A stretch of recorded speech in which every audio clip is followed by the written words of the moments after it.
Salut à tous, j'espère que vous allez bien. Alors, pour commencer, je voulais vous dire, vous inquiétez pas pour le format des vidéos. Souvent, elles vont être très courtes pour ceux qui, voilà, ils veulent avoir du condensé et tout ça, je peux comprendre.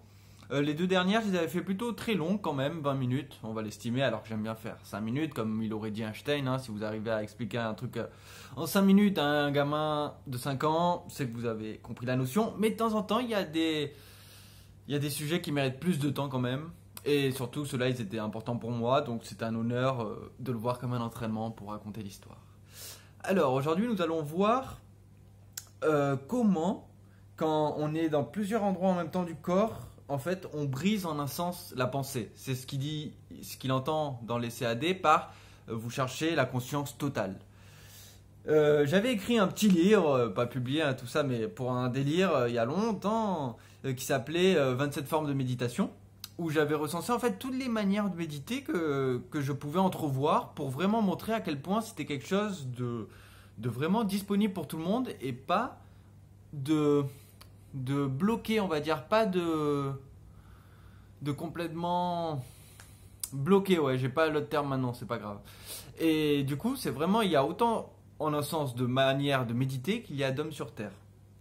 Donc, dans une de celles que j'avais nommée la forme de méditation de l'étoile, c'était sur une base de rester en fait aligné dans un ressenti des mains et des pieds en même temps.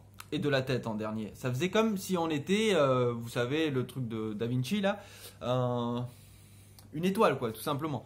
Et ça permet en un sens pour moi de vraiment se rendre compte que quand on est profondément dans le ressenti, on enlève beaucoup l'aspect mental et l'aspect pensée. C'est comme si vraiment on change de dimension.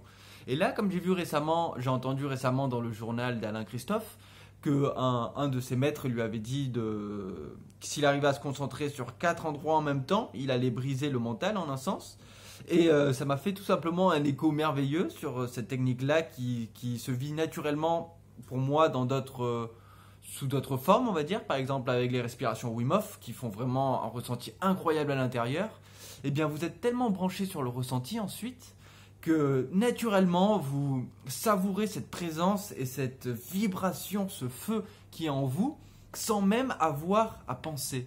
Et le fait de se rendre compte, de garder quand même une forme de conscience, que même pas vous êtes en train de penser et que vous vous sentez vraiment très différent d'habitude, en fait, je pense que l'esprit, il se souvient de ce ressenti-là. Et du coup, vous arrivez ensuite à le recréer beaucoup plus facilement. Simplement, vous invoquez la présence. Donc ça peut se faire d'une manière en sentant d'abord le pied droit, puis le pied gauche, puis les deux en même temps, puis la main droite, etc. Voilà, jusqu'à avoir autant de points différents que vous voulez. Mais n'oubliez pas qu'en soi, vous êtes l'unité. Tout ça, ça a beau être 5 points différents, en même temps, vous êtes un seul point différent.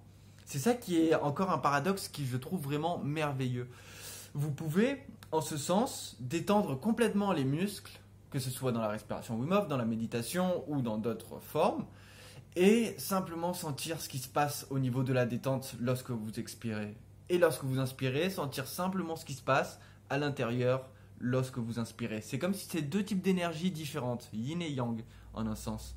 C'est pour ça qu'il dit dans les CAD, si je ne vais pas vers l'intérieur, je vais en manque vers l'extérieur. C'est ça qui nous invite à qu'on se dise nous-mêmes.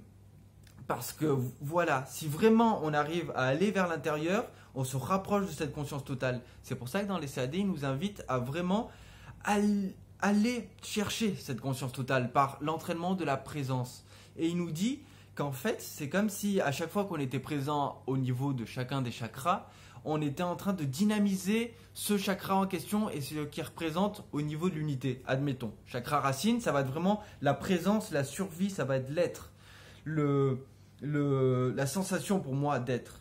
Le chakra sacré, ça sera ensuite cette notion d'eau qui va être vraiment dans la détente. Le feu, ça sera vraiment ce qu'on va sentir comme émotion.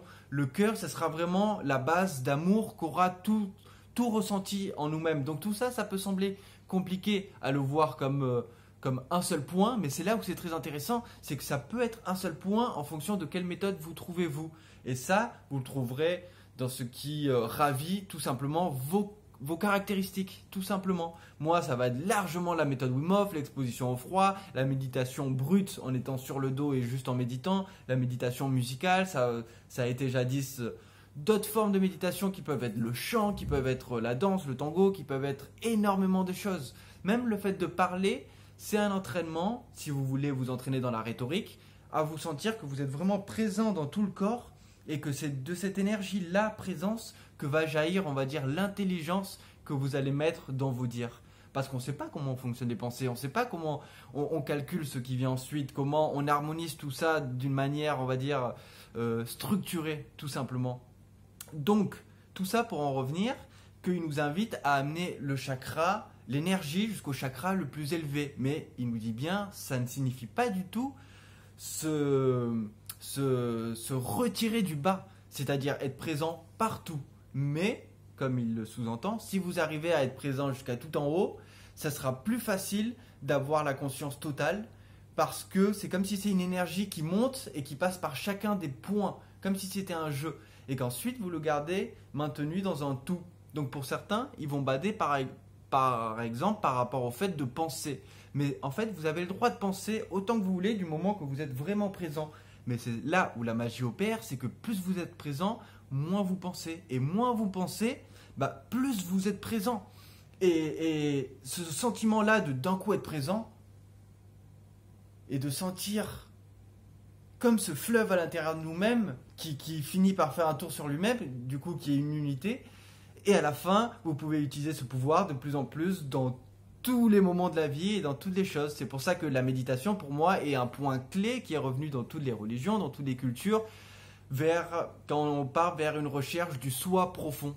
C'est pour ça que c'est une clé, c'est un outil, c'est dur de le dire, mais il y a autant de façons de méditer qu'il y a d'êtres sur Terre, et en même temps, à la fin, ça revient à cette unité. Donc c'est une dichotomie incroyable sur laquelle on peut méditer dessus. Mais là, j'utilisais méditer dans l'autre sens, plus religieux, qui est réfléchir par rapport à la chose. Donc sur ce, voilà, je vous souhaite de très bonnes méditations.